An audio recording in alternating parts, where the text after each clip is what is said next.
हमने average time पर trace मारकर सटीक पता लगा लिया कि इसमें कितनी दूरी पर फॉल्ट है, यानी 5 किलोमीटर पर फॉल्ट है, हमें एवरेज टाइम में पता चल गया।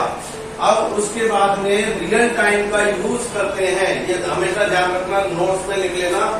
रियल टाइम का यूज करते हैं किसी भी ऑप्टिकल फाइबर में पड़े फॉल्ट या लॉस या कट को निकालने के लिए बिना रियल टाइम के हम उसको ठीक नहीं कर सकते, अगर हमें उस दूरी का ज्ञान नहीं है, या दूरी का हमें फाइबर की दूरी के अंदर 5 किलोमीटर है तो मुझे 5 किलोमीटर का पता नहीं है कि फाइबर में 5 किलोमीटर कहाँ है, तो मैं 5 किलोमीटर दूर जाने के लिए रियल टाइम पे ट्रेस मारूंगा, और बीच बीच में जहां पर मेरा जो बाहर टेक्नीशियन वर्क कर रहा होगा वो मुझे बैंड देगा, बैंड मेरे OTDR पर आएगा, वहां मैं AB कर्सर का यूज करूंगा और स्टेप बाय स्टेप उसको गाइड करूंगा कि अभी आप इतना दूर हो उतना दूर हो।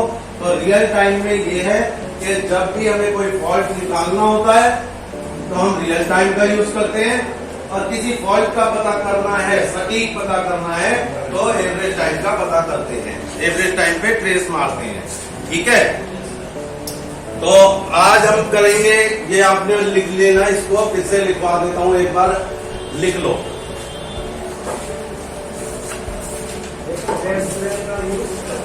एवरेज टाइम का है, एवरेज टाइम पे ट्रेस मारकर हम सटीक दूरी का पता लगा सकते हैं कि हमारी ऑप्टिकल फाइबर में कहां पर फॉल्ट है।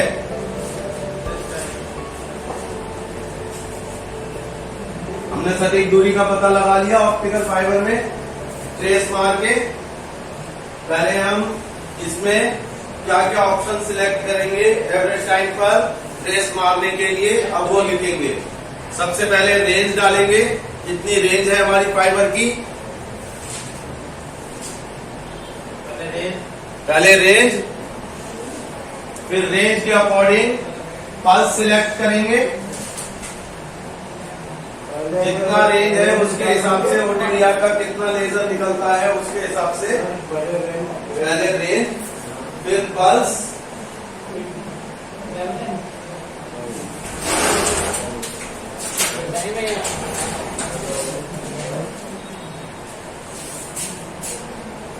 फिर time duration, time duration, time select करेंगे, कितने सेकंड के अंदर ट्रेस हमारा जाएगा।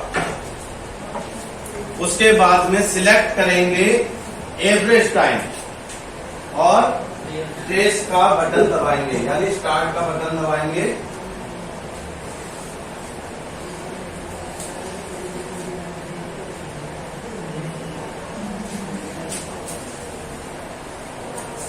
लिखा।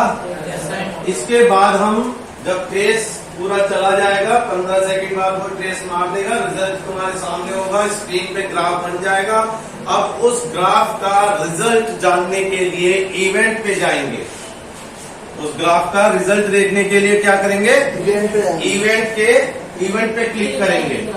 इवेंट पे क्लिक करेंगे तो पूरा चार्ट हमारे सामने होगा, उस सामने OTDR में बनने वाले ग्राफ का पूरा चार्ट होगा कि कहां पर कितना लॉस है, कहां पर फाइबर में कट है और कहां बैंड है।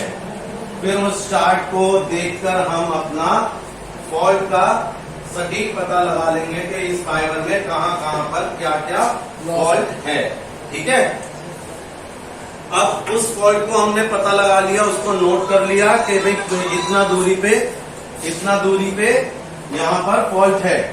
अब हमें यहाँ क्या करना है कि अब उस फॉल्ट को ठीक करना है, अब उस फॉल्ट को ठीक भी तो करना है ना। अब हमें फॉल्ट पता चल गया तो फॉल्ट को ठीक कैसे करेंगे, तो सब कुछ वही रहेगा, टाइम, रेंज और पल्स, क्योंकि सब कुछ सही चल रहा था। सिर्फ एवरेज टाइम से हटाकर रियल टाइम पर ट्रेस मार देंगे। जैसे ही रियल टाइम पे ट्रेस मारेंगे तो हमारे पास जो ग्राफ बन के आया था वो ग्राफ लाइव रहेगा। अब हमारी फाइबर में कुछ भी हरकत होती है तो हमारे ग्राफ में भी हरकत होगी। अब कोई हमारी फाइबर को बाहर से छेड़ेगा तो हमारा ग्राफ हिलेगा। अगर हवा से भी, तेज हवा से भी हमारी फाइबर, ऑप्टिकल फाइबर जो हमारी बाहर गई है वो हिल रही है, तो ग्राफ पे थोड़ा बहुत मूवमेंट होगी। अब हमें उसमें जो बाहर हमारा टेक्नीशियन गया हुआ है, फील्ड पे जो हमारा टेक्नीशियन है, अब हम उसको बोलते हैं कि भाई ये 5 किलोमीटर पे फॉल्ट है, तुम आईडीए से 5 किलोमीटर दूर जाओ और अपनी फाइबर को पहचान रखा है तो पहचानो, पहले बैंड देके पहचानो, तो वो बैंड देगा। उस फाइबर पे अगर हमारे को बैंड मिल जाता है, हमारा ग्राफ ऊपर नीचे होता है, तो हम बोलते हैं कि इस फाइबर का ड्रम नंबर चेक कर लेगा, वो ड्रम नंबर चेक कर लेगा और मीटर कितना मीटर है उसके अंदर फाइबर में, यहाँ पर पोजीशन पे, जिस पोजीशन पे वो खड़ा है। अब ड्रम नंबर चेंज नहीं होता, मीटर चेंज होता चला जाता है। अगर फाइबर पूरा एक ही है तो ड्रम नंबर एक ही रहेगा, बीच में से कहीं से फाइबर चेंज हो गया तो ड्रम नंबर भी चेंज हो जाएगा।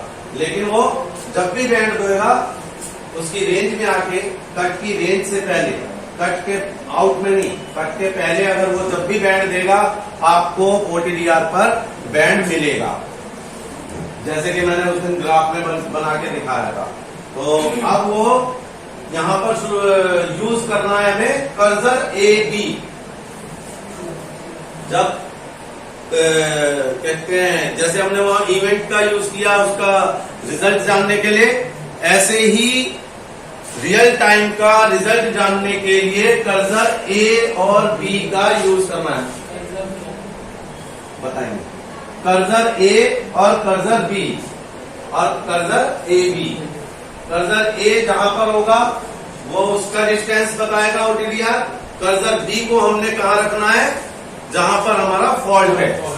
फॉल्ट पे जैसे 5 किलोमीटर पे फॉल्ट है, कर्सर बी को लाके हमने फॉल्ट पे रख दिया और अब हम बैंड देते हुए जा रहे हैं और आगे आगे आगे स्टेप बाय स्टेप अपने टेक्नीशियन को आगे भेजते हुए उस फॉल्ट तक पहुंचा देते हैं। फॉल्ट पर जैसे ही टेक्नीशियन पहुंचता है उसको मिल जाता है फॉल्ट और वो उसको रिपेयर कर देता है या मेंटेनेंस जो भी करना है उसको काट के दोबारा से जोड़कर और लाइन को ओके कर देता है। तुम्हारा ट्रेस पहले 5 किलोमीटर जा रहा था, टोटल लेंथ 10 किलोमीटर है। जैसे ही उसने वहां पर फाइबर जोड़ा, तुम्हारे ओटीडीआर के अंदर ट्रेस पूरा 10 किलोमीटर पहुंच जाएगा। ठीक है, तो ये है रियल टाइम और एवरेज टाइम। किसी भी ओटीडीआर के अंदर, किसी भी कंपनी का ओटीडीआर होगा, कुछ भी होगा, कैसा भी होगा, उसके अंदर ये वाले फॉर्मूले दोनों होंगे जरूर, ए बी और ए बी। ए का मतलब ये अगर फॉल्ट है, इस फॉल्ट पर हमने इस पे क्लिक किया, ये स्टार्ट हो गए, यानी ये मूवमेंट में आ गया। इसको क्लिक करते ही मूवमेंट में लिया इसे। कर्सर ए को, कर्सर बी को हमने जहां हमारा फॉल्ट है वहां लाके छोड़ दिया। मान लो 3 किलोमीटर पर फॉल्ट था, हमने कर्सर बी को वहां छोड़ दिया और कर्सर ए यहां पर आके अपने आप आया। अब हमारा टेक्नीशियन बाहर फील्ड में इस जो वायर इसमें अटैच्ड है, इसमें यहां बैंड दे रहा है। उसने किसी खंबे के ऊपर सीढ़ी लगाया और बैंड दिया, तो बैंड आया मेरे को यहां पर। यहां बैंड आएगा तो ये सारा आगे का मिट जाएगा, कर्सर वहीं रहेगा और आगे का जो ग्राफ है वो मिट जाएगा। मेरे को अब क्या करना है, यहां था जो मेरा ए कर्सर, इसको क्लिक करके यहां लाना है। मैं इसको क्लिक करके यहां ले आया, ए कर्सर को यहां लाया, यहां से हट गया कर्सर, यहां ले आया, ये वही है, ये हमें वही बता रहा है 3 किलोमीटर। अब मेरा ए कर्सर कहाँ है, मेरा टेक्नीशियन है। मेरा ए कर्सर क्या है, जो मेरा टेक्नीशियन फील्ड में है, जो फील्ड में टेक्नीशियन है वो इस पोजीशन में खड़ा है, यहां पर उसने बैंड दिया। ये बैंड था 1.5 किलोमीटर, यानी 1.5 किलोमीटर। तो ए और टेक्नीशियन और जो हमारा फॉल्ट है उसके बीच की दूरी कितनी बनी, 1.5 किलोमीटर। अब 1.5 किलोमीटर दूर रह गया हमारा फॉल्ट। पहले 3 किलोमीटर पे था, उसे पता नहीं था, उसने बैंड दिया, अब उसको हम क्या बोलेंगे कि यहाँ से तुझे तकरीबन 1.5 किलोमीटर आगे जाना है। अब वो यहाँ से आगे जाता है अपने बाइक से जाकर तकरीबन 1.5 किलोमीटर सोच के बैंड देता है, लेकिन वो क्या है अभी वहां पहुंचा नहीं, यहाँ पहुंचा नहीं। अब उसने यहाँ बैंड दिया, उससे पहले जैसे ही उसको हम बोलेंगे छोड़ दो तो ये पिक फिर वहीं पहुंच जाएगा, छोड़ते ही उसके दोबारा वहीं पहुंच जाएगा, फिर दोबारा वो बैंड देगा, फिर ये पिक यहाँ से कट जाएगा, साफ हो जाएगा। और जहां उसने बैंड दिया वहां पर पिक हमें यहाँ से कर्सर टच करके यहाँ ले आएंगे या बटन के द्वारा कर्सर ए को। अब ये पहले 1.5 पे था, अब 2.5 पे आ गया, 2.5 किलोमीटर। अब यहाँ पर रह गया, फिर आगे से डिजिट सजाएंगी, फिर 0.500 किलोमीटर या मीटर, ठीक है, यानी सिर्फ 500 मीटर अब हमारे फॉल्ट से दूर है। उसको बोलेंगे छोड़ दे, जैसे ही वो छोड़ेगा ये लाइन फिर वहां पर कर्सर फिर बन जाएगा। सर मतलब वो डाटा जहाँ तक जाएगा, हाँ, जब हम बैंड देंगे वो डाटा वहीं रुक जाए, वो लेजर वहीं रुक जाएगा, लेजर टकरा के वापिस ओटीडीआर में आएगा, जिससे रिफ्लेक्शन होगा और आगे स्क्रीन पे वो बन जाएगा। अब कर्सर ये यहाँ से वहां पहुंच गया। अब हमारे को टेक्नीशियन 500 मीटर आगे गया, उसने देखा फाइबर कटा है या नहीं कटा है, उसने फॉल्ट पे बैंड दिया। जैसे ही बिल्कुल लास्ट पॉइंट पे बैंड देगा, यहाँ कुछ नहीं होगा, सीधा ये पिक ऊपर नीचे होगा, ठीक है, ये नीचे आ जाएगा। बोलेंगे बिल्कुल यहीं पर बैंड है, यही अपनी तार है, उसको वो छीलेगा, काटेगा, जेसी में डालेगा और जॉइंट कर देगा। और जॉइंट करते ही अगर लेंथ 10 किलोमीटर है तो तुम्हारा ट्रेस भी पूरा 10 किलोमीटर चला जाएगा। अगर बीच में कहीं और कटी है तो फिर वो 7 पे 8 पे 9 पे जाके रुक जाएगा। सर ओटीडीआर में जितनी लेंथ होगी वो भी दिखाएगा टोटल? वो टोटल लेंथ आपको ओटीडीआर से पता कर सकते हो। अगर किसी ने आपके लिए, आपने किसी से बोला कि हमारे लिए कोई रूट बिछा दो, ऑप्टिकल फाइबर का रूट बिछवाया, आपने उसको 3 किलोमीटर फाइबर दी, 3 किलोमीटर फाइबर दी, 3 किलोमीटर उसने फाइबर नहीं डाली, उसने 2.5 किलोमीटर डाली और बोल दिया कि 3 किलोमीटर डल गई, तो हम कैसे चेक कर सकते हैं? हम रूट पे जाके उसके छल्ले तो होल खोल के चेक कर ही नहीं सकते। तो वहां पर हम ओटीडीआर के अंदर 3 किलोमीटर डालेंगे रेंज और पल्स डालेंगे और टाइम डालेंगे और ट्रेस मारेंगे। 3 किलोमीटर पूरा ट्रेस जाता है तो उसने हमारी 3 किलोमीटर फाइबर पूरी डाली है। अगर 3 किलोमीटर ट्रेस नहीं जा रहा, 2.5 किलोमीटर जा रहा है, तो वो उसको भी पता है कि ओटीडीआर लगाएंगे तो 500 मीटर आ जाएगा, ठीक है। तो उसको बोलेंगे भाई 2.5 किलोमीटर डाल, बिल्कुल जितने बीच में रिंग बने होंगे वो सारे काउंट होंगे। सीधी लेंथ भी, रोड का कोई मतलब नहीं है। अब रोड है यहाँ से लेके वहां तक 500 मीटर, बाइक से हम सिर्फ एक अंदाजा लगा सकते हैं, बाइक से सिर्फ एक अंदाजा लगा सकते हैं। तार जब किसी भी रूट को अब आप बाइक से नापते हो, वो 2 किलोमीटर है तो फाइबर वहां पर 3.5 किलोमीटर डलेगी, क्योंकि बीच में पोल्स हैं। आपको एक्स्ट्रा फाइबर भी लेनी है, लूप बनाने हैं, लूप बना के चलेंगे तो हमारे 2 किलोमीटर के रूट पे 3.5 किलोमीटर करीब फाइबर डलेगी। कहीं पेड़ आ गया, उसके अपोजिट घुमाना पड़ा। इस तरह से जब भी तुम कभी किसी कंपनी में जॉब करते हो और वो तुमको बोलते हैं जाओ रूट नाप के आओ, तो रूट नापने में और फाइबर डालने में तकरीबन डबल का अंतर हो जाता है। डबल नहीं तो 1.5 गुना ज्यादा होती है। अगर 100 मीटर का रूट है तो उस पे 150 मीटर फाइबर मान के चलो, ठीक है। सर कर्सर तो यही है ना, ये जो लाइन आ रही है? हाँ, तो यही है कर्सर। ये लाइन का यूज करना होता है, खाली ये कर्सर नहीं है। इसका कैसे यूज करना है ये पता है, बता तो दिया मैंने बता दिया, तुझे समझ में आ गया तो बस ठीक है। अब बात करते हैं ओटीडीआर में वेवलेंथ का क्या यूज है। ये सबका अलग अलग चैप्टर है, ये चैप्टर हैं अलग अलग सारे। कहीं एक ही चैप्टर में पूरा ओटीडीआर खत्म हो जाए, नहीं होगा ऐसा।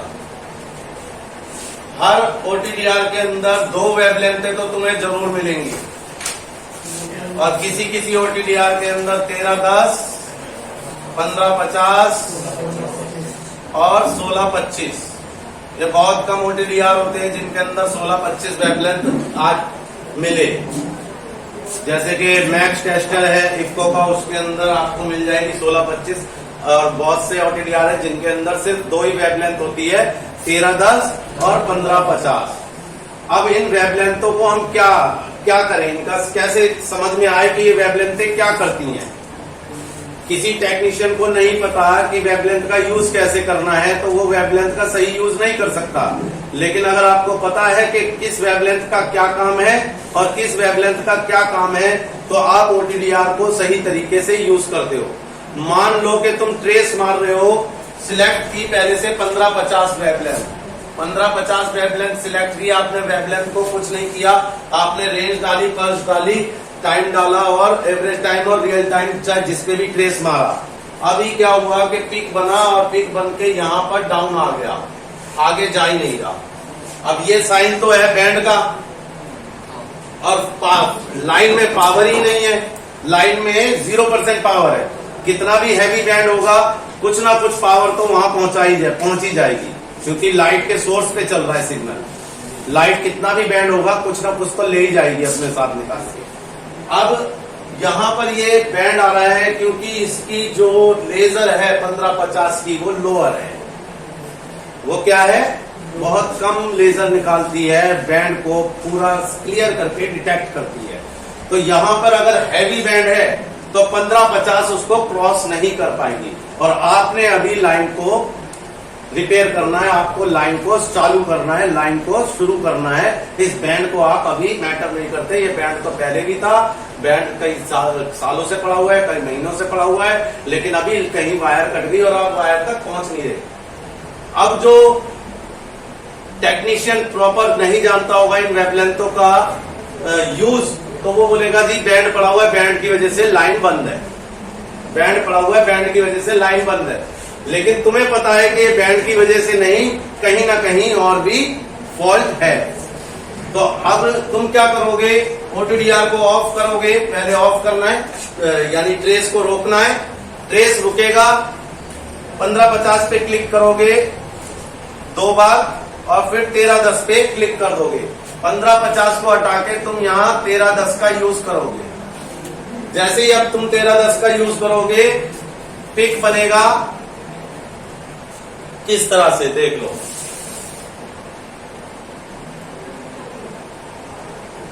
कट आ गया तुम्हारे सामने। सर वो जो नीचे को वो बैंड वाला है, जो स्टैंड पर 1550 यहाँ रुक गया था, 1310 ने उस बैंड को क्रॉस करके कट तक पहुंचा दिया तुम्हें। कहाँ पर कट है, ये कहाँ पर कट है। अब यहाँ पे तुम्हें क्या पता चला 1550 और 1310 से? 1310 में फोर्स लेजर ज्यादा है, इसलिए वो किसी भी बैंड को क्रॉस करके फॉल्ट तक, मेजर फॉल्ट तक पहुंच सकती है। लेकिन 1550 एक बैंड को डिटेक्ट करने के लिए बेटर ऑप्शन है।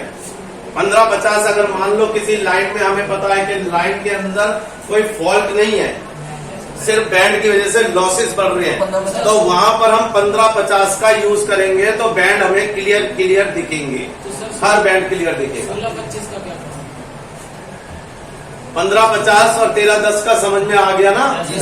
अभी हमारे को कोई कंफ्यूजन नहीं है कि भाई OTDR के अंदर 1550 वेवलेंथ और 1310 वेवलेंथ का यूज क्या करना है। अगर यही एक टेक्नीशियन फील्ड के अंदर सीखता है तो उसको OTDR दे दिया जाता है। वो पहले हेल्पर था, फिर वायरमैन था, वायरमैन से हेल्पर बना, हेल्पर से ही उसकी थोड़ी बहुत टेक्नोलॉजी के वो क्या नाम है स्प्लाइसिंग वगैरह देख के उसे टेक्नीशियन की पोस्ट पे दे दिया गया।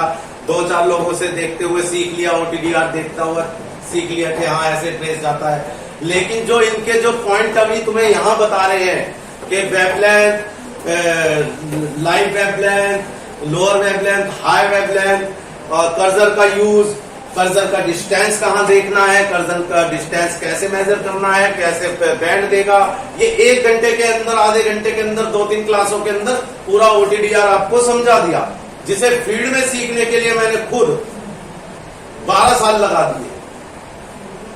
लोगों की मिन्नतें करी, तरले करी, जब जाके फील्ड में मेरे को ये सब चीजें सीखने को मिली। इसका मतलब इसकी इंपॉर्टेंस कम नहीं हो जाती कि अगर तुमको मैं 1 घंटे के अंदर पूरे OTDR की हर एक चीज बता देता हूं तो उसकी इंपॉर्टेंस कम नहीं हो जाती। 12 साल का 15 साल का मेरा एक्सपीरियंस और जो तुम कर रहे हो यहाँ पर बैठ के वो एक्सपीरियंस उसके अंदर मिल जाता है। आज तुम्हें नॉलेज है पूरे 15 साल की, आज तुम्हें पूरी नॉलेज है 15 साल की। तुम्हारी एज 15 साल है लेकिन नॉलेज भी तुम्हें उस टेक्नीशियन की है जिसने 15 साल में ये काम सीखा और तुम्हें 1 घंटे में बता दिया। ठीक है, इसकी इंपॉर्टेंस को कम मत समझना कि इसकी इंपॉर्टेंस कम हो गई कि यहाँ पर खड़े होकर 15 मिनट में सब कुछ तो बता दिया, इसकी इंपॉर्टेंस खत्म। नहीं, ऐसा नहीं होता भाई। होता यह है कि तुम्हें ये कोर्स इसीलिए कराया जा रहा है कि तुम फील्ड में जाके एक बेटर टेक्नीशियन बन सको, जो एक एम्प्लॉयर को चाहिए। एम्प्लॉयर सबसे पहले पूछता है, किसी भी कंपनी में जाते हो ओटीडीआर चला लेते हो।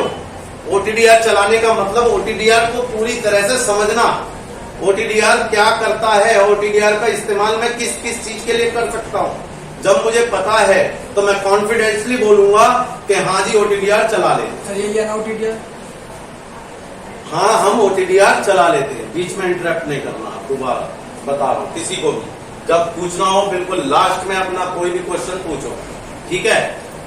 अब तुमने बोला ओटीडीआर चला लेते हैं, उसने बोला लाओ जी ओटीडीआर लेके आओ, ये ट्रेस मार के दिखाएंगे। वो बोला जी ट्रेस मार दो इस वाली लाइन पे। आपने ओटीडीआर को लिया, ओटीडीआर के ओटीडीआर पॉइंट के अंदर पेज कोड डाला।